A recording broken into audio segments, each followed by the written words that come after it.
getting into the middle of October now and the buck sign is starting to show up. This is the time when it starts to make sense to get out there and do that final pre-rut scouting. You don't want to leave a lot of scent. In-season scouting is kind of a ticklish thing. A little bit of it can be too much if you're not careful. So you want to make sure that whatever you do, you're really keeping an eye on your scent, not making any impact on the area that you're hunting. Otherwise, your scouting, all it's going to do is educate deer. So anyway, let's get back to this whole subject of buck sign. When I first started out bow hunting, I had permission on tons of farms. It was in the area where I grew up. I knew everybody. I was related to half of the county. So I used to do a lot of scouting in the middle of October. The reason was because the buck sign was, or the rut sign was starting to lay down. It's really tempting though to take that information too seriously.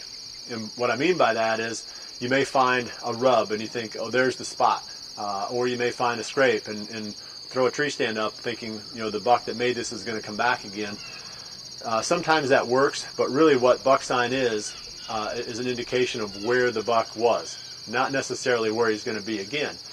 But the way that the deer relate to the terrain is more consistent than how they relate to the sign that they've left.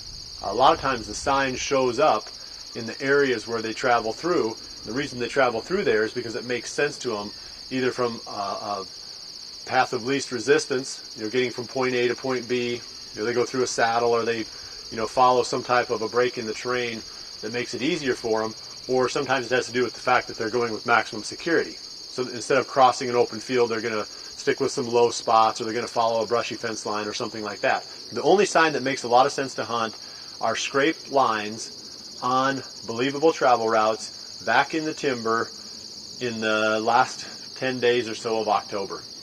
You get past that point into the rut and everything is in the blender.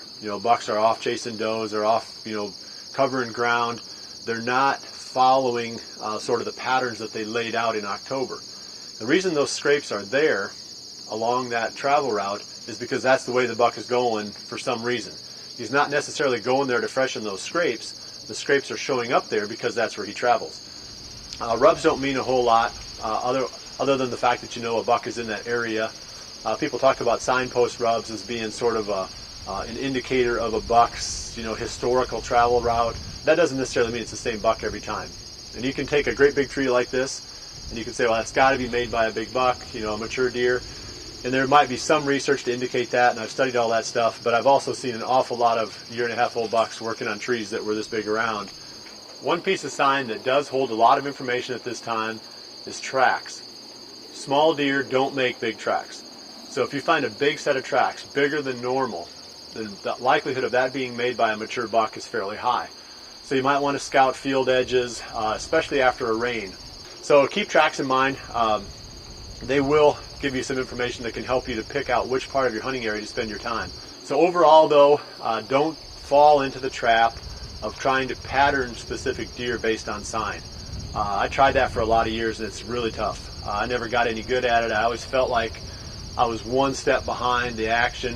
I was always hunting the places where the bucks had been rather than where they were going to be. So focus on believable travel routes. Let the rut get things stirred up, get the deer moving and sending them past your stand.